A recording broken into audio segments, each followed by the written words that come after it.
Bom, no Flamengo, Gabigol e Arrascaeta, que deixaram o jogo contra o Corinthians sentindo dores, treinaram normalmente com o elenco. Então vou ao vivo ao Ninho do Urubu saber os detalhes com o nosso repórter Léo Ramawaki. Bem-vindo, um ótimo dia para você, Léo. Conta tudo. Oi, Jana, bom dia para você, para o Cereto, para o Lofredo, para todo mundo que está acompanhando a gente aqui no Sport TV News. Pois é, o Gabi e o Arrascaeta estão 100%, treinaram normalmente no treino desta quarta-feira pela manhã, estão à disposição ali do técnico Rogério Ceni para esse grande jogo domingo contra o Internacional. O Gabi e o Arrascaeta se reapresentaram, né, na terça-feira, fizeram ali um treino regenerativo, já voltaram sem dores e agora pelas imagens que a gente pôde acompanhar, né, que o Flamengo disponibilizou ontem para o treino desta quarta-feira, estão aptos, estão 100%. A gente lembra que na última rodada, no jogo contra o Corinthians, o Gabi e o Arrascaeta tiveram problemas. O Gabi estava sentindo dores no joelho e o Arrascaeta estava sentindo dores no tornozelo. Mas com os dois 100%, o técnico Rogério Ceni deve escalar aí o mesmo time que ganhou do Corinthians por 2-1 nesse jogo decisivo, né, com caráter de final contra o Internacional. E a gente tem então o Hugo, Isla, o Ilharão, Rodrigo Caio e Felipe Luiz, Diego, Gerson, Everton Ribeiro, Arrascaeta, Bruno Henrique e Gabigol. E Jana, o Flamengo está na vice-liderança, o Internacional está na liderança. Se o Flamengo vencer o Internacional, assume a liderança deste Campeonato Brasileiro pela primeira vez. Sabe quando isso aconteceu? Foi em 2009. O Flamengo ganhar um jogo na penúltima rodada, assumir a liderança pela primeira vez. O torcedor do Flamengo lembra muito bem daquela campanha de 2009. E o Edson Viana vai contar mais detalhes para a gente sobre essa coincidência. O recado na arquibancada silenciosa é um lembrete de que a distância não esfria a paixão. E dessa vez, o final não tem como ser antecipado como em 2019, quando o Flamengo foi campeão brasileiro com 4 rodadas de antecedência. A trajetória do time de Gabigol, Arrascaeta e Rodrigo Caio nesta temporada tem mais a ver com o que fez aquela equipe de Adriano, Petkovic e Ronaldo Angelim 12 anos atrás. A gente conseguiu, com o Andrade, né, criar um ambiente de trabalho muito bom. Era um grupo muito dedicado, um grupo muito bom tecnicamente. Depois de 36 rodadas, o Flamengo é vice-líder do campeonato a 1 pontinho do Internacional. Em 2009, a essa mesma altura, também era o segundo colocado a 1 ponto, só que do São Paulo. Para o Flamengo ser campeão novamente, outras coincidências precisam acontecer. Nos dois casos, o Flamengo teve uma arrancada de 10 vitórias nos 15 jogos anteriores à penúltima rodada.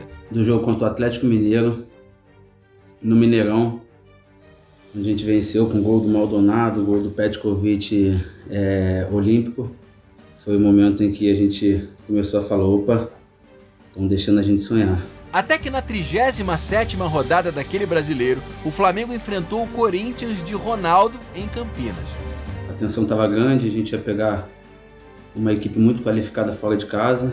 E um jogo de muitas histórias antes do jogo, né? Pelo fato da gente estar disputando o título contra o São Paulo, que era um rival do Corinthians. Como agora, São Paulo e Internacional eram rivais do Flamengo na luta pelo título.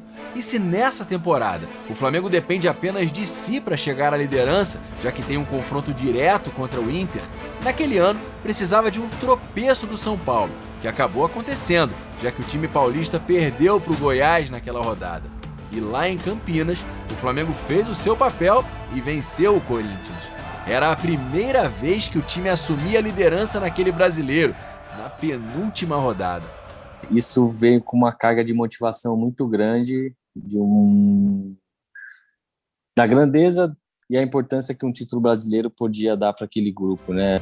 Que acabou chegando na última rodada contra o grande rival do Inter, o Grêmio. Agora, a geração 2009 passou para a torcida e espera que a turma atual repita essa ultrapassagem tardia domingo, vencendo o Colorado.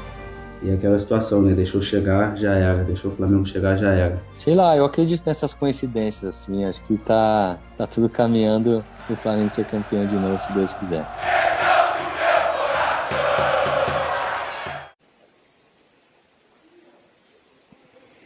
Jana, para a gente finalizar essa entrada ao vivo, o Flamengo está treinando neste momento aqui no CT Ninho do Urubu, está fazendo um calorzinho, está voltando a esquentar aqui no Rio de Janeiro. O Flamengo segue treinando de manhã até sábado e no sábado se concentra aqui mesmo no Ninho do Urubu para esse jogo importantíssimo, essa decisão contra o Internacional domingo às 4 horas da tarde. Volto contigo. Valeu, Léo. Um beijo para você. Obrigada, bom trabalho por aí.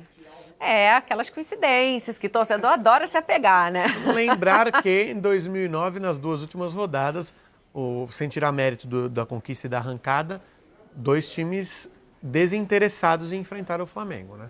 Tanto o Corinthians quanto o Grêmio, não diria que facilitaram, mas se empenharam menos do que tinham capacidade.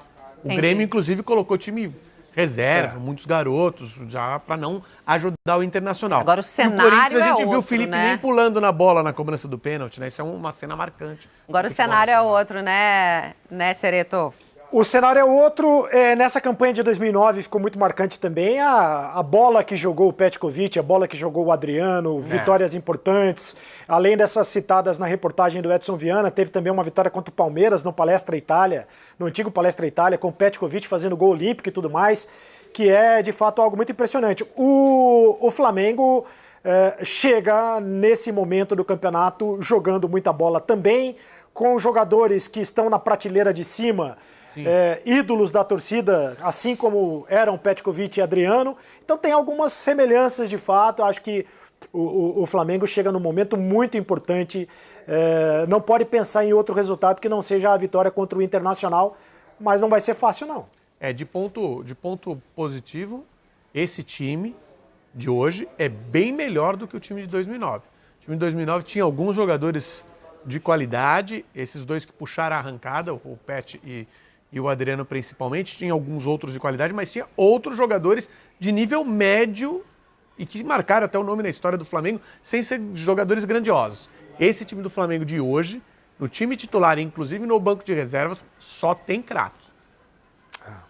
E é curioso, o Rogério Ceni estava do lado do São Paulo, que acabou sendo ultrapassado e mostrou a goleada a derrota que o São Paulo teve contra o Goiás, no dia em que o Flamengo ganha do Corinthians em Campinas, no Brinco de Ouro. O São Paulo perde para o Goiás no Serra Dourada, e aí o Flamengo ultrapassa o São Paulo e depois não perde mais o campeonato. Tá chegando, é domingo. Climão de decisão no Campeonato Brasileiro. Até lá a gente fica aqui só conjecturando, amanhã a gente volta a se encontrar, Seretinho. Combinado. Já numa última informação, a gente estava falando do Ariel Holan, ele foi técnico de hóquei, sabia? A gente vai ter muito tempo para falar sobre ele. Futebol feminino também. Da seleção do Uruguai, do técnico de hóquei, medalha olímpica, medalha pan-americana em 2003, em Santo Domingo. Olha. Tem uma história, e foi campeão sul-americana com o Independente, e agora campeão chileno agora com a Universidade Católica, enfim, tem história interessante aí. Beijo, Jana, beijo, Foi Lofré. 2003? Sim. É? A gente, foi, eu tinha acabado